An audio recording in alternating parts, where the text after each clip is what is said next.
Welcome to the Unraveling the Scriptures channel. In this analysis, we will explore a historical event that raises profound questions about the figure of Muhammad. We will examine the story of Zaynab bint al-Harith, a Jewish woman from the city of Khaybar, who indirectly challenged Muhammad's prophetic authenticity through a bold act, offering him poisoned food. This episode involves not only personal and religious issues, but also a context marked by suffering and resistance following the conquest of Khaybar by Muhammad's followers. We invite you to join us on this journey through historical sources and records to better understand the implications of this event. The painful death of Muhammad, the father of Islam. To understand this episode, it is essential to contextualize the events surrounding Khaybar, a city located in the Arabian Peninsula that was home to a well-established and respected Jewish community. After a series of confrontations, Khaybar was conquered by Muhammad and his followers, resulting in the execution of men and the subjugation of the survivors to a state of vulnerability. Among the survivors was Zaynab bint al-Harith, a Jewish woman who had lost loved ones during the conflict. According to Islamic sources, she orchestrated an act of resistance that carries profound historical and symbolic meanings. Zaynab, aware of Muhammad's claims of being a prophet sent by God, decided to put his proclamation to the test. Her reasoning was straightforward. If Muhammad were truly a prophet, he would be under divine protection and would survive any attempt at poisoning. Otherwise, the poison could result in his death. With this in mind, Zaynab prepared a poisoned lamb and offered it at a banquet attended by Muhammad and his companions. According to accounts, the episode unfolded as follows. Muhammad and his companions sat down to eat the lamb prepared by Zaynab. However, upon taking the first bite, Muhammad noticed a strange taste in the meat and immediately stopped eating.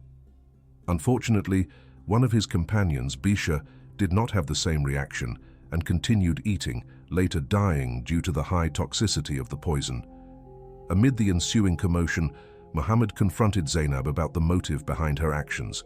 Her response was direct and laden with significance. If you are a prophet, nothing will happen to you.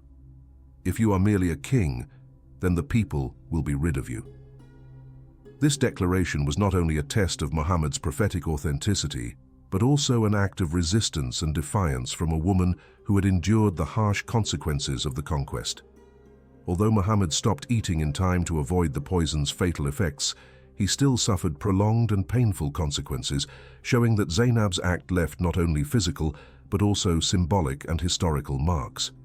Islamic sources recount that from that moment on, Muhammad began experiencing worsening pain over time. In his later years, he frequently mentioned a peculiar sensation. "I feel as if my aorta is being cut." This statement, repeated on various occasions, illustrated the intensity of his pain and the severity of the damage he attributed to the poison. To seek relief from his suffering, Muhammad resorted to various treatments, both traditional and spiritual. He underwent cupping therapy, used the medical practices available at the time, and relied on prayers offered on his behalf. In critical moments, he even invoked the intercession of the angel Gabriel for healing. However, the poison had caused permanent damage, and despite all efforts, no remedy was found. The events surrounding Muhammad's final days have given rise to various theological interpretations. Zaynab's response when questioned about her motives raises an intriguing point. If Muhammad were truly a prophet, would he not be under divine protection? For Zaynab, the reasoning was straightforward. If he survived, his authenticity would be confirmed. If not, his legitimacy would be called into question. Interestingly, Muhammad repeatedly stated, "I feel as if my aorta is being cut," a phrase that takes on a special significance when compared to the Quran. In Surah 69:44-46, it is mentioned that if a false prophet were to attribute words to God, God would sever their aorta. This coincidence has intrigued scholars and sparked debates over time.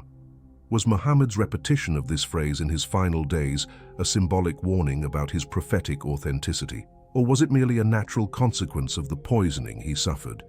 This event remains an enigma, prompting diverse interpretations in both theological and historical contexts. This was not the only instance where Muhammad faced unanswered prayers. On another occasion, when his son Ibrahim fell gravely ill, Muhammad prayed fervently, asking God to spare the child's life.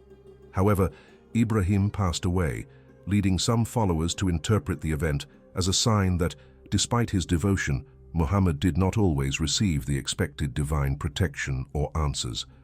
Accounts further state that one of his wives, Maria al-Qibtiyya, openly questioned his role as a prophet after Ibrahim's death.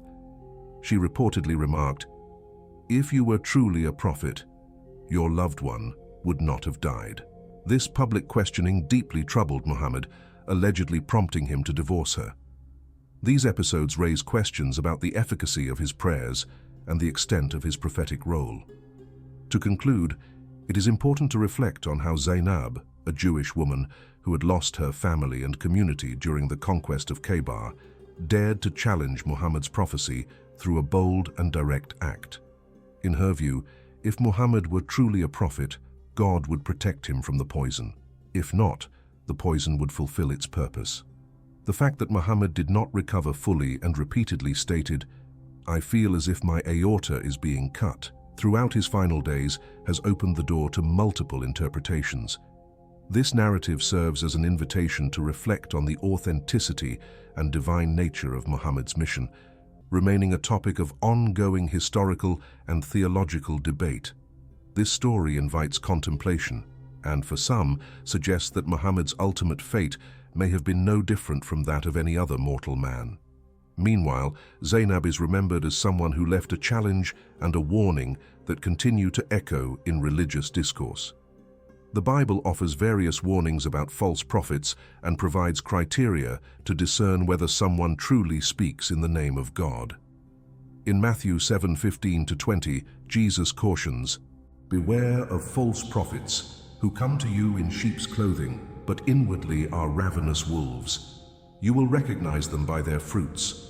Are grapes gathered from thorn bushes or figs from thistles? So every healthy tree bears good fruit, but the diseased tree bears bad fruit."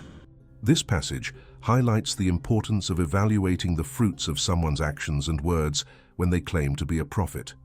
A true prophet, according to this teaching, must demonstrate positive results that align with the will and divine principles. In the Old Testament, in Deuteronomy 18:20-22, God establishes a clear criterion for identifying a false prophet. "But the prophet who presumes to speak a word in my name that I have not commanded him to speak, or who speaks in the name of other gods, that prophet shall die. And if you say in your heart, 'How may we know the word which the Lord has not spoken?' When a prophet speaks in the name of the Lord, if the thing does not happen or come to pass, that is the thing which the Lord has not spoken. The prophet has spoken it presumptuously. You shall not be afraid of him." This instruction emphasizes that a true prophet is validated by the fulfillment of their words and their alignment with divine guidance. Those who speak without a real commission from God, or whose words do not come to pass, are exposed as false prophets. Thus, the Bible directs the faithful to observe the outcomes and the harmony with God's teachings in order to discern the authenticity of a prophetic message. In the case of Muhammad, the attempted poisoning by Zaynab and his unanswered prayers raise for some questions about his prophetic mission. Although he quickly stopped eating the poisoned food, Muhammad suffered the effects of this action throughout his life. His repeated statement, "I feel that my aorta is being cut," draws attention when compared with Surah 69:44-46 of the Quran, which states that if a prophet falsely attributes words to God, his aorta would be cut. This coincidence has generated varied interpretations. For some, the connection between the expression and his experience reinforces the idea of a warning. For others, it symbolizes a divine test. Another significant moment was the illness of his son, Ibrahim. Muhammad fervently prayed for God to save the child, but he eventually passed away. This event has also been interpreted by some as the absence of divine intervention in response to his supplications. In the Old Testament, true prophets like Elijah and Elisha frequently performed miracles, and had their prayers answered in visible ways. In 1 Kings 17:21-22, for example, Elijah prayed for the son of a widow, and the boy was revived, clearly demonstrating God's approval. These events are presented as evidence of divine backing for the prophetic mission. The authenticity of a prophet, both in the Bible and the Quran, is often evaluated by their actions and the fruits resulting from their mission. In Matthew 7:15-20, Jesus teaches, "By their fruits you will know them. Do men gather grapes from thorn bushes or figs from thistles? Even so, every good tree bears good fruit, but a bad tree bears bad fruit." The Bible encourages the faithful to observe the fruits of the actions of those claiming to be prophets as they reveal their true nature. The narrative of Muhammad, marked by challenges and episodes of vulnerability, contrasts for some with the biblical description of a prophet whose prayers are answered and whose acts directly reflect the hand of God. In Jeremiah 23:16-18, we read a warning. "Do not listen to the words of the prophets who prophesy to you. They make you worthless. They speak a vision of their own heart, not from the mouth of the Lord." This passage underscores that a true prophet must have their words validated by God, without seeking personal satisfaction or distorting the divine message. It reminds us of the importance of evaluating with discernment the words and actions of anyone who claims a prophetic role, considering whether they are in harmony with God's teachings and if their fruits reflect that authenticity. Additionally, there is a story that says that during the early preaching of Muhammad, many Arabs expressed skepticism about his revelations. Instead of considering them as divine messages, some believed that he had been affected by a jinn, a supernatural entity from Arab tradition, which was merely playing with him. This view was widely spread at the time and was mentioned by several individuals. Although many defended this interpretation, most of the Arabs who embraced Islam rejected the idea that a jinn was involved. For these believers, what Muhammad experienced was indeed a revelation from the angel Gabriel, not a deception caused by demonic forces.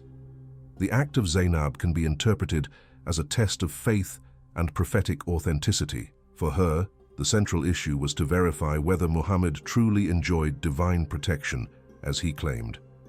The consequences of the poisoning, along with his repeated statement, "I feel that my aorta is being cut," left many with a question that still echoes today. Could there be a symbolic meaning in Muhammad's continuous suffering?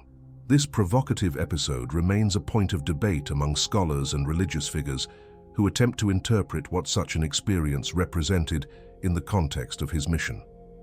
For some, it is a test that reinforces the prophetic narrative. For others, it is a sign that raises doubts. The narratives about Muhammad and comparisons with the biblical prophets highlight the importance of seeking truth with discernment.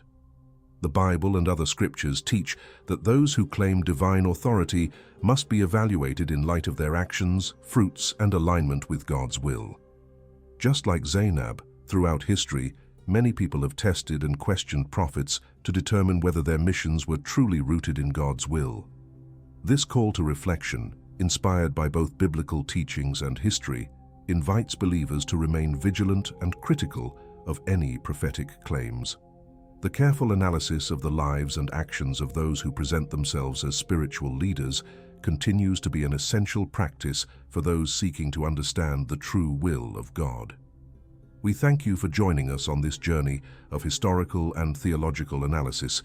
If you wish to continue exploring questions of faith and spirituality, subscribe and turn on notifications to receive our upcoming content. May God bless you, and we'll see you soon.